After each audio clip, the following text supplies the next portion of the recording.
এই জন্য আহ্বান জানাচ্ছি, পালিয়ে যে গেছে এ দুনিয়ার ইতিহাসে এটাই বলে 850 বছর আগে ওনার দাদা পালিয়েছিল, লক্ষণ সেন। কথা বলে না কেন? ওনার দাদা কথা বললাম কেন? আমার ফাঁসি চাই বইটা পড়েন, দেখেন ওনার জন্মের ইতিহাস লেখা আছে। ওনার জন্মের ইতিহাস না, ওনার বাবার জন্মের ইতিহাসও লেখা আছে। আমি মেজর ডালিম বলছি, বইটা পড়েন। আমি 5 তারিখের পরে এই কয়েকটা বই আমি সব আগা গোড়া শেষ করে দেখেছি। আল্লাহ, আমরা ভাবি কি আর আসলে হয়েছে কি? আন্দাজে মুসলমান বললেই হবে। এই জন্যে বলছি 850 বছর আগে ওনার পরদাদা দাদা যারা পালিয়েছে, লক্ষণ সেন সেই রাস্তা ধরেই পালিয়ে গেল। পৃথিবীর ইতিহাস পুরা পাল্টিয়ে দিয়েছে। 350 জন এমপি একবারে পালিয়ে যায় সারা পৃথিবীর 257টা রাষ্ট্রে। আমি পাইনি, এই বাংলাদেশে দেখলাম। শুধু পার্লামেন্টের যারা মেম্বার এরাই পালিয়ে যায়নি, জাতীয় মসজিদের ইমাম পর্যন্ত পালিয়ে গেছে। কি আশ্চর্য বলেন তো, ইমাম সাহেবও পালিয়ে যায়। কিছুদিন পরে এসেছিল আবার জোর করে ইমামতি নেওয়ার জন্য, জনগণ জুতা পিটা দিয়েছে। পরের দিন দেখলাম স্ট্যাটাস দিয়েছে ফেসবুকে, জনগণ আমাকে জুতা দিয়ে পিটিয়েছে কিন্তু আমার গায়ে লাগেনি। ওরে শয়তান, মানুষের বিবেক মরে গেছে।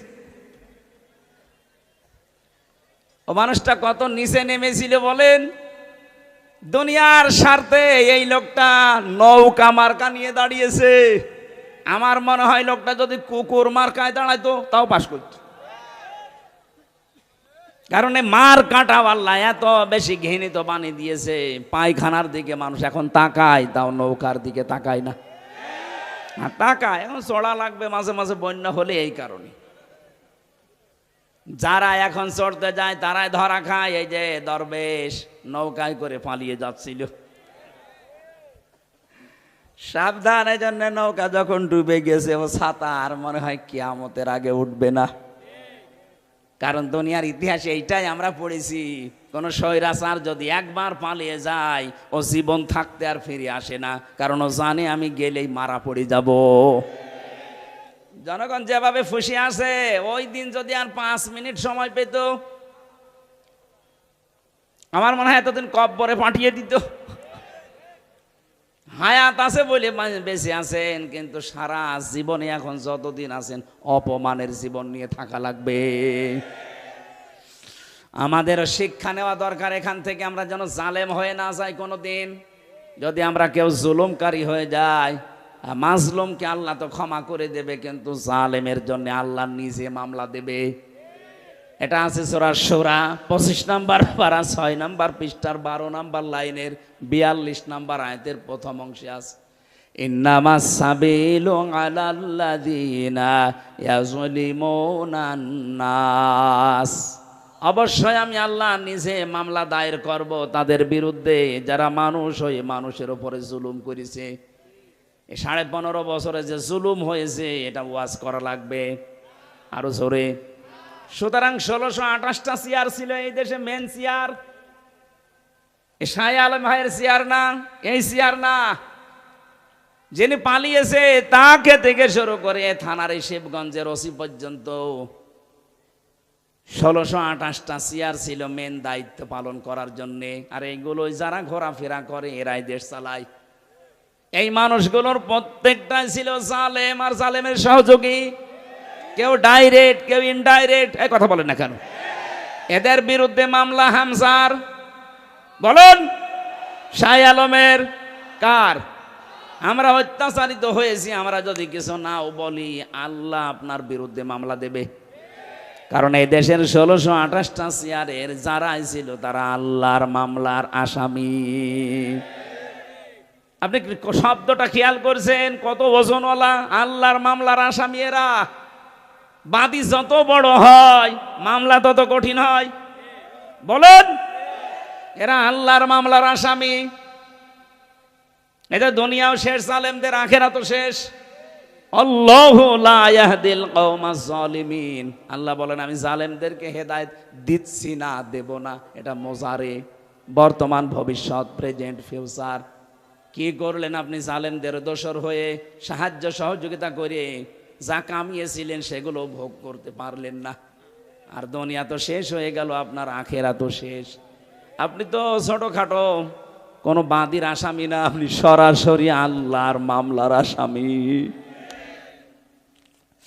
আপনার দিকে তাকিয়ে এখন আফসোস হয় মাঝে মাঝে, কি করলেন আপনি? আমাদের জীবনের দিকেও একটু খেয়াল করা দরকার। আমি আমার ইমান থেকে বলছি, এখানে যারাই আমরা আছি 200 বছর পরে যদি এই জমিনে কেউ আমরা ঘুরে আসি, আমার নিজের বাড়ি, বানানো বাড়ি, আমাকে আমার নাতি ছেলে তারা উঠতে দেবে না। বলেন তো দুনিয়াটা কেমন? এই বাড়ি ঘর জমি জায়গার জন্য এমন কোনো কিছু করি নাই, সব আমার জীবনে ছিল, সে বৈধ অবৈধ বলেন। অথচ মাত্র 200 বছর পরে এখন ফিরে আসবেন, আপনাকে আপনার ছেলের ছেলের ছেলে 3 পুরুষের পরে আর তারা চিনবেও না, উঠতেও দেবে না। কোরআনে কারিমে আল্লাহ আমাদেরকে কথাটা বারবার আমাদের বিবেকের কাছে ধাক্কা দিয়েছেন।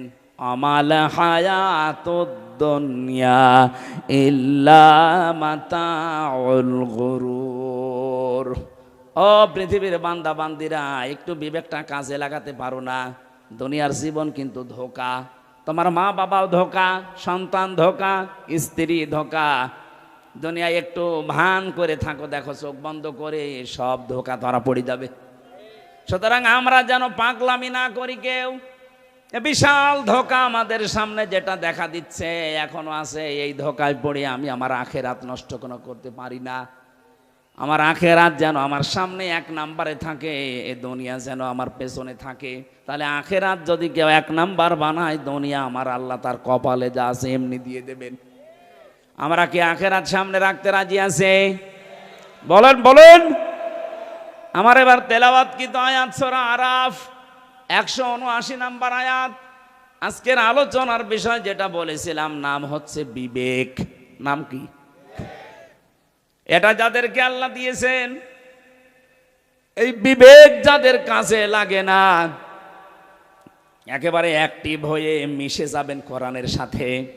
আল্লাহ পাক বলেন, ওয়ালাকাদ যারানা লিজাহান্নামা কাসীরাম মিনাল জিন্নি ওয়াল ইনস।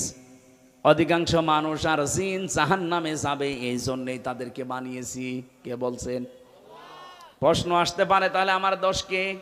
অধিকাংশ মানুষ আর জিন যদি জাহান্নামে যায়, তা আমার কি দোষ? হ্যাঁ, এখানে আল্লাহ 3টি ইন্দ্রিয় শক্তির কথা দিয়েছেন। যাদের ভেতরে এই 3টা আছে, যদি কাজে না লাগে সে জাহান্নামে যাবে, যার কাজে লাগবে সে জান্নাতি। একেবারে কাটছাট সহজ কথা। 1 নম্বরে লাহুম কুলুবুল লা ইয়াফকাহুনা বিহা, যাদের কলব আছে কিন্তু চিন্তা ভাবনা নেই। এই যে আপনাকে বিবেক আল্লাহ দিয়েছেন, কিন্তু বিবেকটা আপনি কাজে লাগান না। বিবেক কাজে লাগাতে পারলে আপনি রাস্তা হারাবেন না, রাস্তা পেয়ে যাবেন। একেবারে গোড়াতে শিকড়ে আল্লাহ হাত দিয়েছেন আমাদের। হালাতা আলাল ইনসানি হিনুম মিনাদ দাহারি লাম ইয়াকুন শাইআম মাযকুরা। আল্লাহ পাক বলেন, হামজা একটু কি খেয়াল করো না, বিবেকটা কাজে আমার লাগে না? যে তুমি জন্মের আগে উল্লেখ করার মতো কিছুই ছিলে না। আমার এই যে 33 বছর বয়স, এখন 34 বছর আগে হামজা নামে আমার বংশে যেহেতু কেউ ছিল না, আমার বংশে আমার এই রিয়াজ এবং ফিরোজা, এই মাধ্যমে আমি দুনিয়ায় আসলাম। কেউ আলোচনাও কোনো দিন করেছে যে এখানে হামজা নামে একজন এসেছে? মাত্র 34 বছর আগে। আল্লাহ পাক আমাকে এটা স্মরণ করাচ্ছেন কেন? কারণ একটা দুর্বল জায়গায় আঘাত দিয়েছেন আমার। আমি যখন কিছুই ছিলাম না, নেই থেকে আস্তে আস্তে আমার আল্লাহ আজ হামজা বানিয়ে চেয়ারে বসিয়েছে। এখানে মা বাবার দায়িত্ব শুধু বিছানায় থাকা, বাকি যা করার কে করেছে? একটু বিবেকটা এদিকে কাজে লাগাতে পারেন না? আল্লাহ আমাদের একটা স্মরণের মাধ্যম দিয়েছেন এইভাবে, ফালিয়ানজুরিল ইনসানু মিম্মা খুলিক খুলিকা মিম্মা ইন দাফিকি ইয়াখরুজু মিন বাইনিস সুলবি ওয়াত তারাইব। মানুষকে একটু নজর করে দেখে না যে কি দিয়ে তারে বানালাম। বাবার স্ফলিঙ্গ দিয়ে দ্রুত গতিতে বের হয়ে যাওয়া ওই পানিটা দিয়ে, যেটা একবার বের হলে শরীর থেকে গোসল ফরজ হয়ে যায়। যে পানির ছাড়া পৃথিবীর কোনো মার্কেটে 4 আনাও দাম নেই। কথা বলেন না কেন? কেউ ফ্রি দিলেও আপনি নেবেন না। এরকম একটা না পাক দুর্গন্ধযুক্ত পানি দিয়ে আল্লাহ আমার অস্তিত্ব আরম্ভ করলেন। আল্লাহ পাক বলেন এই পানিটা যখন মায়ের রেহেমের ভেতরে যায়, বাবার মাকে দিয়ে আমি আল্লাহ এই 2টা না পাক পানি এক জায়গায় 4 8টা জিনিস বানাই। চুল, রগ, হাড় আর পর্দা, রক্ত, গোশত, চর্বি আর চামড়া। বিজ্ঞান ভিত্তিক আলোচনায় যখন তাফসীরগুলো আমি মিলিয়েছি দেখেছি হ্যাঁ এই 4 8টা জিনিস এক। আল্লাহ পাক বলেন মানুষ বানাতে কমপক্ষে 13টা উপাদান লাগে। 13টা বিষয় এক জায়গায় না হলে দুনিয়ায় আপনি আসতে পারবেন না। আসলেও অপূর্ণাঙ্গ হয়ে আসবেন। 4 8টা নাই, আপনার মার বাবা 2 জনেরটা নিয়ে বানালেন, বাকি 5টা এখনো 13 হতে কয় লাগে? এই 5টা আমার আল্লাহ নিজের রব নামের কারণে দিয়েছেন। ওয়াজআলা লাকুমুস সামআ ওয়াল আবসারা ওয়াল আফইদা। আল্লাহ বলেন শ্রবণ শক্তি, দর্শন শক্তি, বাক শক্তি, আকেল শক্তি আর ঘ্রাণ শক্তি। এর ভেতরে যদি একটাও তোকে কম দিতাম দুনিয়ায় আসতে ঠিক, কিন্তু অপূর্ণাঙ্গ হয়ে। যদি বাক শক্তি না দিতাম কথা বলতে পারতে না। বিজ্ঞান এখন প্রমাণ করছে কয়েক ইঞ্চি জায়গায় মানুষ যে কথা বলে, এক একটা কথা তৈরি হতে 27টা ধাক্কা লাগে। কয়টা? আপনি কম্পিউটার ভেড়াবেন, আমি যা দেখিয়ে দিতে পারবো। 27টা স্তর পার করার পর একটা কথা তৈরি হয়। পৃথিবীর কেউ আপনাকে এই কথা বলার যোগ্যতা দেয়নি। দিয়েছে কে? দুঃখজনক হলেও সত্য, এই 15.5 বছরে আল্লাহর এই বাক শক্তি জালেমরা কেড়ে নিয়েছিল। ওরা বন্ধ করে দিয়েছিল আমাদের কথা বলার যোগ্যতা। কথা বললেও বলতে পারতাম না। কথা বলেন না কেন? কথা তো বলবো আমার মনে যেটা আছে, যেটা বৈধ কথা ওইটা, অথচ আমাদের কণ্ঠনালী চেপে ধরত। আমরা চাই কিয়ামতের আগে আমাদের এই বাক শক্তি কেউ যেন রুদ্ধ করে দিতে না পারে। কথা বলেন। আমার এই অধিকার আমার আল্লাহ দিয়েছেন, আপনি কেন বন্ধ করলেন? কোরআনে কারিমে আল্লাহ যত বড় বড় রহমতের কথা তিনি জানিয়েছেন, তার ভেতরে 4টার কথা সবচাইতে বেশি জানিয়েছেন। 1 নম্বরে আর রহমানু আল্লামাল কোরআন খলাকাল ইনসানা আল্লামাহুল বায়ান। আল্লাহ পাক বলেন আমি যে রহমান, আমার দয়া দেখতে চাও, পৃথিবীর সবচাইতে বড় দয়া কোরআনে কারিম তোমাদেরকে দেওয়া। লক্ষ লক্ষ নবী পাঠিয়েছিলাম দুনিয়ায়, কোন নবীকে আমি আল্লাহ কোরআন দেয়নি, তোমাদেরকে দিয়েছি। এটা আমার বড় নিয়ামত। এটাই শুধু না, আমি তোমাদেরকে মানুষ বানিয়েছি। মায়ের পেটের ভেতরে আমি আল্লাহ নিজে তোমাদের মানুষ বানিয়ে শেষ করে দেইনি, কথা বলার যোগ্যতা দিয়েছি। এই যে কথা বলতে পারা কত বড় নিয়ামত। এই আয়াতের ব্যাখ্যায় হাদিস এসেছে, বিশ্বনবী জানিয়েছেন। বিজ্ঞান তো বলেছে 27টা স্তর পার করা লাগে, নবীজি বলেছেন প্রতিটি স্তরে একটা একটা করে আল্লাহর ফেরেশতা বসে আছে। এর কাছে ও, ওর কাছে এ, এর কাছে এ, এভাবে সিরিয়াল আকারে দিতে দিতে সর্বশেষ আমাদের এই মুখের গর্ত দিয়ে একটা কথা আল্লাহ বের করে দেয়। ধাক্কা লাগে কয়টা? 27। বলেন বলেন। আপনাকে যদি এই শক্তিটা আল্লাহ বাক শক্তি না দিত, বাকি 4টা দিত, তাহলে আপনি আসতেন কিন্তু বোবা হয়ে, কথা বলতে পারতেন না। আরে ভাই, এইটার জন্য তো কিয়ামত পর্যন্ত সেজদায় পড়ে থাকার কথা। দর্শন শক্তি আল্লাহ আমাদেরকে দিয়েছেন। আলাহুম আ'য়ুনুল লা ইউবসিরুনা বিহা। কি হয়েছে? চোখ দিলাম তোদেরকে, কেন দেখিস না? যেটা দেখার দরকার মানুষ ওইটা দেখে না, যেটা দেখা দরকার না, নিষিদ্ধ, ওইটার দিকে মানুষের চোখ বেশি। বলেন, একটু কন্ট্রোল করা যায় না নিজেকে? আজ কত মানুষ নিজের বৈধ স্ত্রী বাদ দিয়ে পরকীয়া প্রেমে 180 মাইল বেগে লাইন চালাচ্ছে। নাকি এলাকায় শুরু হয়নি?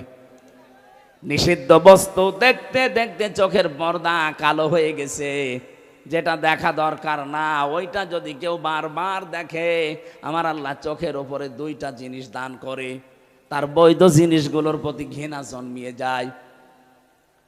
সেদিন একজন স্ট্যাটাস দিয়েছিল আমাকে, বলছে আমার বৈধ স্ত্রী কয়েক বছর সংসার করার পর একটা সন্তানও দিয়েছে, কিন্তু এখন আমার আর ভালো লাগে না, বাইরের মেয়ে লোক দেখলে খুব ভালো লাগে, আনন্দ লাগে। বললাম এই রোগ থেকে মুক্ত হওয়ার জন্য দুইটা পদ্ধতি আল্লাহ দিয়েছেন, ঔষধ। এখানে যাদের এরকম অভ্যাস আছে, নিজের জায়েজ স্ত্রী এখন আর ভালো লাগছে না, বাইরেরটা দেখলেই কেমন জানি আকর্ষণ তৈরি হয়, নাকি এলাকায় নেই? যদি এরকম মন মানসিকতা কারো তৈরি হয়, উলঙ্গ অর্ধ উলঙ্গ নাচ দেখলে আনন্দ লাগে, তাদেরকে আপনি কোরআনে কারিমের ঔষধ দুইটা বলছি, সূরা নূর 18 নম্বর পারা 12 নম্বর পৃষ্ঠা 7 নম্বর লাইনে 30 নম্বর আয়াত। একটু বাড়ি যে এই আয়াতটা একটু তাফসির পড়বেন। وَقُلْ لِلْمُؤْمِنِينَ يَغُضُّوا مِنْ أَبْصَارِهِمْ وَيَحْفَظُوا فُرُوجَهُمْ ذَلِكَ أَزْكَى لَهُمْ ইন্নাল্লাহা খাবীরুম বিমা ইয়াসনাউন। বলেন আল্লাহু আকবার। আল্লাহ পাক বলেন, হে নবী, মুমিন পুরুষ যারা আছে এখানে তাদেরকে আপনি বলে দেন, তারা যেন তাদের চক্ষুকে নিম্নগামী করে রাখে পর স্ত্রী থেকে, পর নারী থেকে। 2 নম্বরে তাদের লজ্জা স্থানকে হেফাজত করে। প্রশ্ন আসতে পারে দুইটা কাজ করা অত সহজ? হ্যাঁ, সহজ না। এই জন্যই তো আল্লাহ আপনাকে এত দামি বানিয়েছে। আপনার পরীক্ষা তো এই দুইটাই। বিশ্ব নবী জানিয়েছেন দুইটা গর্থের যদি কেউ আমাকে গ্যারান্টি দিতে পারে, আমি আল্লাহর নবী বলছি তাকে আমি জান্নাতে পৌঁছিয়ে দেব। 1 নম্বরে এই মুখটা, 2 নম্বরে লজ্জা স্থান। এই দুইটা গর্থ যদি সত্যি কেউ হেফাজত করে রাখতে পারে, আল্লাহর দিকে তাকিয়ে একটা অনির্বচন সুখ আপনাকে আল্লাহ দান করবে। শব্দটা কে বললাম বলেন তো? অনির্বচন সুখ। এটা বাংলা, বাস্তবতা দেখাচ্ছি। এই যে চিল ছো মারে যখন পাখির বাচ্চাদের, মা পাখিটা তখন নিজের ডানাটা এভাবে বিছিয়ে ফল করে দেয়, এর নাম আরবিতে ওয়াকফিজ।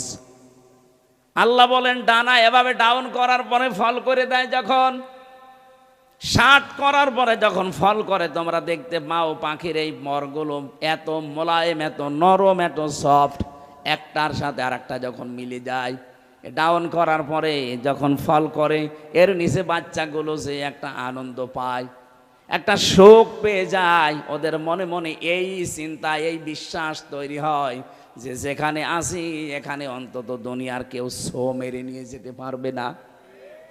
তখন ওরা কিসির মিসির আওয়াজ দেয়। বাংলাতে এদেরকে বলা হয় অনির্বচন সুখ। আপনি যদি সত্যি আল্লাহর ভয়ে আজকে আপনার এই চোখের যে গোনা আছে এটা বন্ধ করে দিতে পারেন, আপনার হৃদয়ের ভেতরে আল্লাহ আলাদাভাবে একটা সুখ নিজে দান করবেন।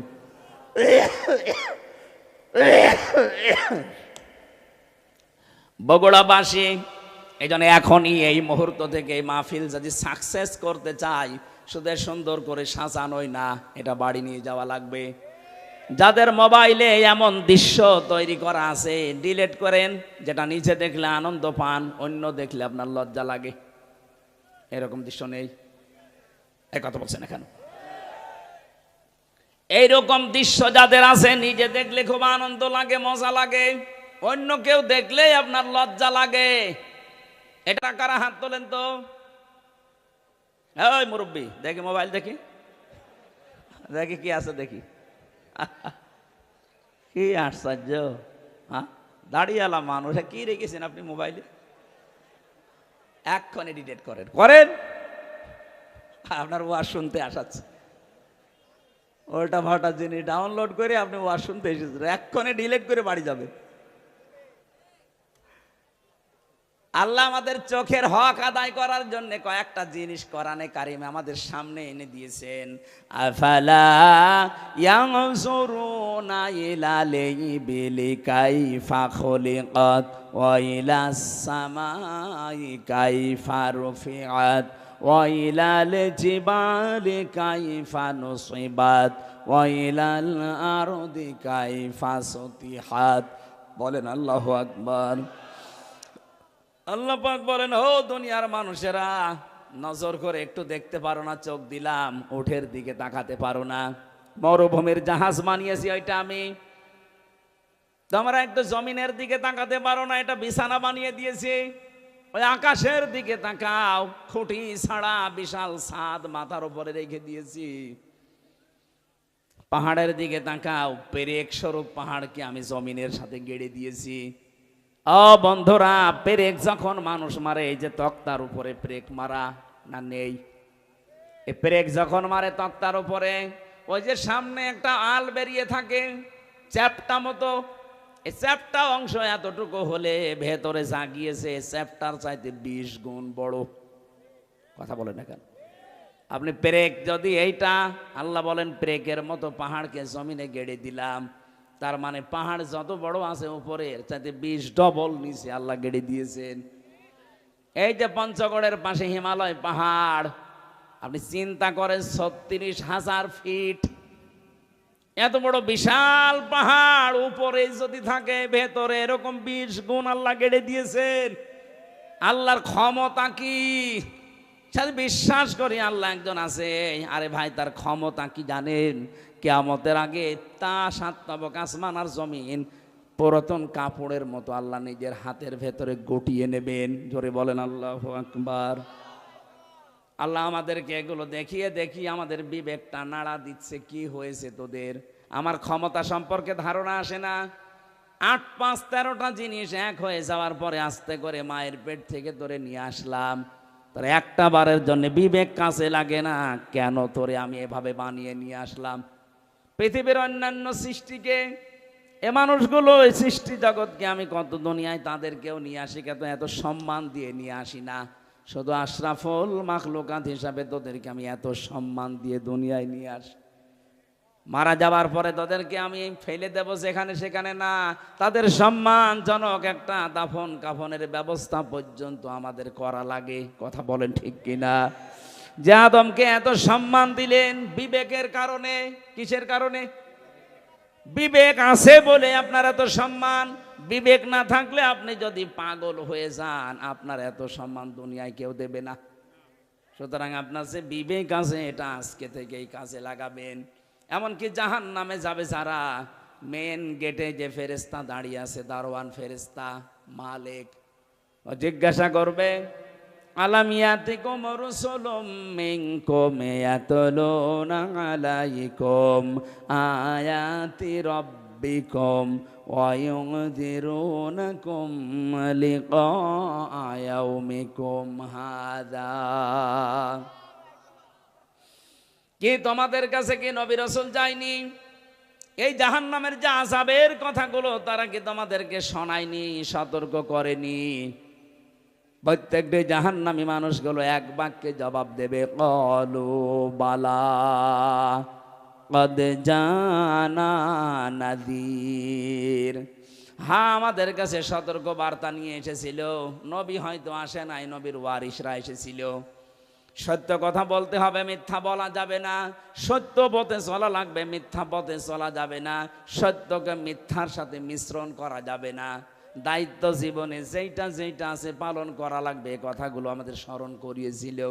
কিন্তু মনে মনে ভাবতাম এইটা, আর বলতাম ফাকাল্লাবনা ওয়া কুলনা মা নাযালাল্লাহু মিন শাই। মনে হয় বেটা মিথ্যা কথা বলছে, এরকম কিছু আল্লাহ নাযিল করেনি। এরকম ধারণা এদেশে কারো নেই এখন। এত ভেঙে ভেঙে কথা বলার পরে অনেকের মনের ধারণা, না, এ মনে হয় আল্লাহ এরকম কথা দেয়নি, আমি কি বানিয়ে বলছি? বলেন বলেন। তখন ওরা এক বাক্যে জাহান্নামের ফেরেশতা দারোয়ানের কাছে বলবে, লাউ কুন্না নাসমাউ আও নাকিলু মা কুন্না ফি আসহাবিস সাঈর। আমরা যদি ওই জামানায় কথাগুলো শুনতাম জীবিত অবস্থায়, আর যদি বিবেক কাজে লাগাতাম, তাহলে আজকে এই জাহান্নামে আমাদের আশা লাগতো না। বগুড়াবাসী বিবেক যাদের আছে এখনো কিন্তু কাজে লাগান, নয়তো জাহান্নামী হয়ে যাবেন। বিশ্বনবী মেয়েদের সম্পর্কে জানিয়েছেন, নেককার মহিলা আল্লাহর কাছে 4টা গুণ বিশিষ্ট নারী। 1 নম্বরে ইদা নাজারা ইলাইহা সাররাতুহু, যার দিকে স্বামী তাকালে স্বামীকে আনন্দ দেয়। আজ হাজারো মহিলা পরিবারে এইটা করে না, এটা মনে করে দুনিয়ার কাজ না, এটা আখিরাতের কাজ। স্বামী বাইরে থেকে যখনই আসবে আপনার কথাবার্তা দিয়ে, অভ্যর্থনা দিয়ে, ওয়েলকাম দিয়ে, ব্যবহার আচার দিয়ে, খেদমত দিয়ে, যেভাবেই হোক তার মনটা তরুতাজা করা লাগবে। নবীজি বলেছেন, কোন মহিলা যদি স্বামীকে আনন্দ দিতে গিয়ে, হাসি খুশি করতে গিয়ে দাঁত বের করে ফেলে, যেই কয়টা দাঁত তার স্বামী দেখে আনন্দ পাবে ওই কয়টা সওয়াব পাবে। ওরা দাঁত দেখায় স্বামী বাদ দিয়ে বিয়াইকে, দোলা ভাইকে। কথা বলেন না কেন? ওয়াইদা গবা আনহা হাফিজাতুহু, 2 নম্বরে ওই মহিলার জন্য জান্নাতের 8টা দরজা খোলা থাকবে। যেই মহিলার স্বামী বাড়ি থেকে চলে গেলে, অনুপস্থিত থাকলে সে তার নিজের ইজ্জত আবরু সম্ভ্রমকে হেফাজত করে রাখে। কত মহিলার স্বামী বাড়ি থেকে চলে যেতে দেরিও মনে হয় যে ঈদ বেঁধে গেছে ওর। বলুন, পরকীয়া প্রেমে যারা লিপ্ত, মেয়েদের অভ্যাস একটা আছে জন্মগতভাবে, ওরা যদি একবার কোনো জিনিসের শান্তি পেয়ে যায়, জীবন চলে গেলে ওই জায়গা ছাড়তে চায় না। এটা শুধু দোষ ওদের একা না, হযরত আদম আলাইহিস সালামের স্ত্রী থেকে শুরু। জান্নাতে যখন ছিল, শয়তান যে মেন গেটে বলছিল, আকাসামাহুমা ইন্নী লাকুমা লামিনান নাসিহিন, আমরা আল্লাহর নামে কসম দিয়ে বলছি আমি তোমাদের হিতাকাঙ্ক্ষী। গোপন ভিত্তিতে সংবাদ পেয়েছি যে আল্লাহ তোমাদেরকে আরামের শান্তির জায়গায় বেশি দিন রাখবে না, তোমাদের তাড়িয়ে দেবে। হযরতে হাওয়া আলাইহিস সালাম আগে পেছনে চিন্তা না করে মনে করলেন, কি এত বড় আরামের জায়গায় থাকতে পারবো না, মানে বলছে কি করা লাগবে তাই বলেন, যা করা লাগে এই আরামের জায়গায় থাকতে আমি তাই করব। শয়তানের জন্য টার্গেট নিয়েছিল মহিলাকে। কাকে? বলেন বলেন।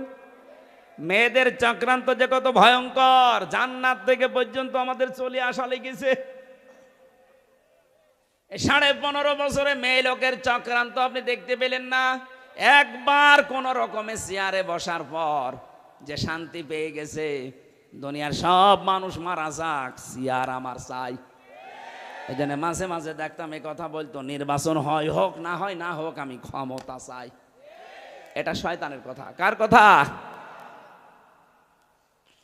মেয়েরা, আপনি স্বামী বাইরে গেলে যে অনুপস্থিত স্বামী, আন্দাজে যার তার মোবাইলে কল দিয়ে এই যে শাবনূরের কণ্ঠে কথা বলেন, আপনি যতক্ষণ পরপুরুষের সাথে কথায় লিপ্ত থাকবেন আপনার কবিরা গুনাহ উঠতে থাকবে।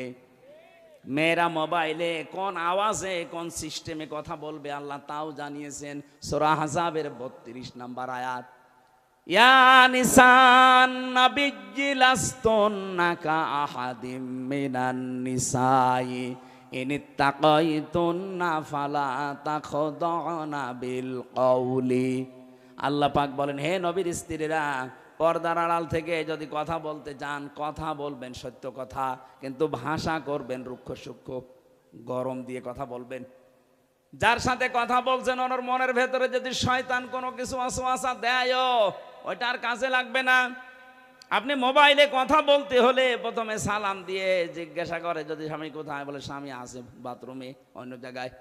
কি কি দরকার এমন ঝাঁঝালো গলায় বলবেন। যদি পরপুরুষ হয়, ওর মনের ভেতরে শয়তান উকি ঝুঁকি দিলে ও সঙ্গে সঙ্গে পাল্টিয়ে যাবে। মনে মনে ভাববে, আল্লাহ এ কি মহিলা না আজরাইল। আর যদি শাবনূরের কণ্ঠে আপনি শুরু করেন আলাপ, ও মনে করবে কাজ হচ্ছে। 1 দিন 2 দিন 5 দিন পরে দেখবেন 2 শয়তান ফেলে দিয়ে উনি আল্লাহর রাস্তায় পালিয়েছে। এই জন্য স্বামী যখন বাড়ি থাকে না, স্বামীর সন্তান, স্বামীর সম্পদ, স্বামীর ইজ্জত আবরু হেফাজত করে রাখা নেককার মহিলার গুণ। 3 নাম্বার, ওয়াতুইনু আলা দীনি যাওজাতিহা, যখন স্বামী বাইরে থেকে দিনের কাজ কারবার করার জন্য থাকবে, তখন তাকে আপনি ছাড় দেবেন, সাহায্য করবেন, সহযোগিতা করবেন, উৎসাহ দেবেন। তো অধিকাংশ মহিলারা এটাই নেই। দিনের কাজে, মানবতার কাজে, 10টা মানুষের কর্মসংস্থান তৈরি করার জন্য স্বামী কাজ করছে, আপনি তার উৎসাহ দেবেন আরো? কথা বলেন না কেন? একটা মসজিদ বানিয়ে দিলে কয়জন মানুষ নামাজ পড়বে? নাই 2000। কথা বলেন না কেন? একটা রাস্তা যদি কেউ সংস্কার করে দেয়, একটা ব্রিজ বানিয়ে দেয়, লক্ষ লক্ষ মানুষও রাস্তায় হাঁটবে। 1000 মসজিদ বানানোর চাইতে একটা ব্রিজ, কালভার্ট সংস্কার করা আল্লাহর কাছে দামি। এরকম মানবতার পক্ষে যে কাজগুলো, মানবতাকে সাহায্য করার জন্যে, আল্লাহর দ্বীন প্রচারের জন্যে, কায়েমের জন্যে, প্রতিষ্ঠার জন্যে যারা কাজ করে বেড়ায়, নেককার স্ত্রীর কর্তব্য হচ্ছে তাকে উৎসাহ দেওয়া, সাহায্য করা। খাদিজাতুল কুবরা এইটাই করেছিলেন নবীর জন্যে। এই জন্যে আল্লাহ তাকে নিজে সালাম পাঠিয়েছেন। সুবহানাল্লাহ বলতে পারেন নাই? আপনাকে সালাম দেবে কি করে? আপনি তো আরো বাধা দেন। আপনার স্বামী কি মদ গাঁজা খেয়ে বেড়াচ্ছে? সে তো মানবতার পক্ষে কাজ করছে, 10টা মানুষের কর্মসংস্থান তৈরির জন্য চেষ্টা চালাচ্ছে। সমাজের জন্য কাজ করে যারা, মানবতার জন্য, ইসলামের জন্য, তাদের স্ত্রীরা যেন ছাড় দেয়, সাহায্য করে, উৎসাহ দেয়, এটা নেককার মহিলা। 4 নম্বরে, স্বামী যেটা পছন্দ করে, নেককার হতে চাইলে ওইটা আপনাকে পছন্দ করা লাগবে যদি জায়েজ হয়। আমি সহ যত স্বামী এখানে আছি, প্রতিটি স্বামী আমরা চাই এবং পছন্দ করি মন থেকে। যে কোরআন হাতে নিয়ে বলছি, মন থেকে আমি চাই এবং পছন্দ করি বিয়ের পরে যেন আমার মা বাবা আমার সাথে থাকে। কথা বলেন না কেন? কিন্তু 100টার আজ 98টা মহিলা এটা চায় না। হ্যাঁ, নামাজ পড়ে, রোজা রাখে, কালো বোরকা পরে, কিন্তু স্বামীকে মাঝে মাঝে খোঁচায় কি আর কতদিন একসাথে থাকবা, আলাদা হবা না। এই কথাটা শুধু ওই মেয়ে লোকের না, ওই মেয়ে লোককে হাওয়া দিচ্ছে ওই মেয়ে লোকের মা আর বড় বোন। ওখান থেকে শুধু হাওয়া দেয়, আর কতদিন থাকবে একসাথে, আরামে খেতে চাইলে আলাদা হ। এরকম শাশুড়ি আর বড় শালি কার আছে? হাত তোলেন তো। একজনের আছে না? কি ইয়ার কি মারা কথা না, ওরা আছে, সত্যি আছে। সম্মানিত মা বোনেরা, আপনি মনে করছেন আমি নামাজ পড়ি, রোজা রাখি, কালো বোরকা পরি, জান্নাত আমি পাবো না? পাবে কি? কে বলেছে আপনি জান্নাত যাবেন? জান্নাতে যেতে হলে আপনার স্বামী যেটা পছন্দ করে ওটা যদি জায়েজ হয়, আল্লাহর কসম আপনার কষ্ট হলেও মেনে নেওয়া লাগবে। এই যে কয়েকদিন আমি গিয়েছিলাম আগে নীলফামারী কিশোরগঞ্জ থানা, একটা বৃদ্ধাশ্রমে ঢুকলাম। কতগুলো মা আর বাবা বসে আছে, তাদের চোখের দিকে তাকালেই মনে হচ্ছে ওরা সন্তানের জন্য বরদোয়া দিচ্ছে। কত কষ্ট লাগে একটা সন্তান বড় করতে। যারা বাবা আছে জিজ্ঞাসা করে দেখেন, একটা ছেলে একটা মেয়ের পেছনে 25 বছর 22 বছর শ্রম দেওয়ার পরে তার বিয়ে দেওয়া হয়। আমার মনে হয় আমার এই ছোট্ট মেয়েটাকে নিয়ে আমি যে ঝামেলায় আছি, আমাকে নিয়ে আমার বাবা মা ঠিক এই ঝামেলায় ছিল। প্রতিটি মানুষের পেছনে তার মা বাবা ঠিক এইভাবে শ্রম দিয়েছে। অথচ লাইন ধরে এই লাইনে বাবা, এই লাইনে মা বসে আছে বৃদ্ধাশ্রমে, সবগুলোর সন্তানই আছে। এতে সন্তানগুলো নিজেরা বড় ধাক্কা সহ্য করতে না পেরে বৃদ্ধাশ্রমে মাকে রেখে গেছে। সূরা আরাফ পড়েছি। আরাফের প্রথম বাংলা অর্থ হচ্ছে আরাফ মানে প্রাচীর। আরাফ মানে, নবীজি বলেন জান্নাত আর জাহান্নামের মাঝে আল্লাহ একটা প্রাচীর দিয়ে রাখবে। কিছু মানুষকে আল্লাহ দাঁড় করিয়ে দেবে, ওদেরকে আল্লাহ জাহান্নামও দেবে না, জান্নাতেও দেবে না। সাহাবী প্রশ্ন করলেন, হুজুর জান্নাতে দেবে না কেন? নবীজি বলেন এরা আর যাই করুক মা বাবার হক আদায় করতো না, তাদের সাথে খারাপ ব্যবহার করতো। আজকে গতকালকে বগুড়াতে একটা ছেলে মাকে জবাই পর্যন্ত করে ফেলেছে।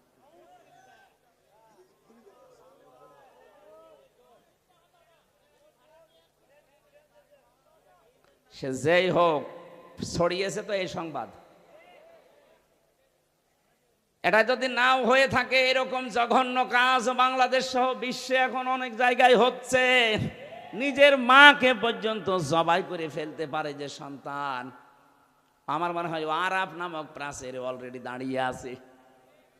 সাহাবী বললেন, হুজুর ওরা জাহান্নামে যায় না কেন?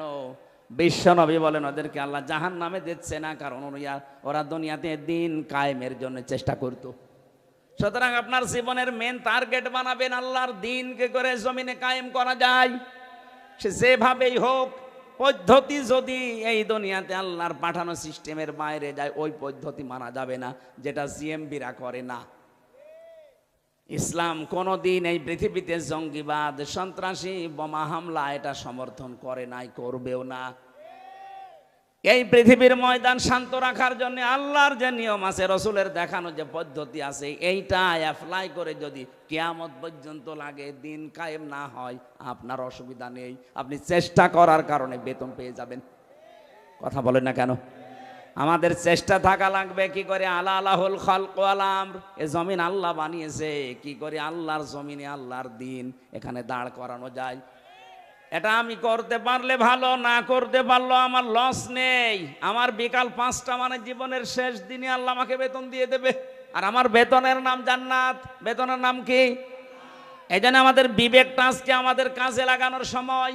দুনিয়াতে যাদের বিবেক কাজে লাগে না, কোরআনের ভাষায় সূরা আনফাল 22 নম্বর আয়াত, ইন্না শাররাদ দাওয়াবি ইনদাল্লাহিস সুম্মুল বুকুমুল লাযীনা লা ইয়াকিলুন।